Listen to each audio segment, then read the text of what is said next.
kunwari maging ko, ipo-pursue ko yun. Tapos may ko-consult sa'kin ta's naiyak ako sa story niya. Paano yun? Eh, bawal maiyak sa mga gano'n. Alam mo ma-touch ako. Imbis kaya mag-advice ako, tulungan ko siya, nag-iyakan na kami. Patay na. Natanggal pa ako sa trabaho.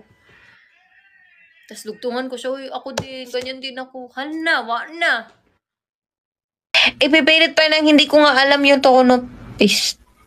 Masakit ulo ko, bantay karon. Underground tawag sa amin doon, manahimik ka. Anong bagay?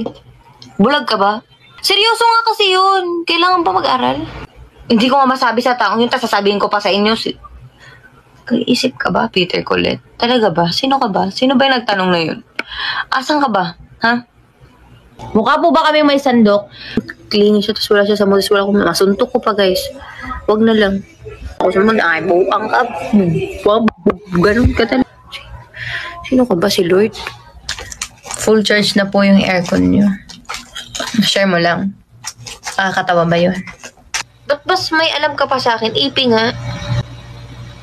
Concert, please. Guys, huminga muna tayo, guys. December pa lang, bay.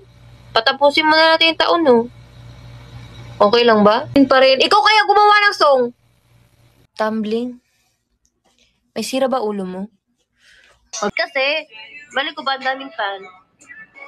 Kantahan mo kami? Mukha ba ako makakakanta? May isip ko lang.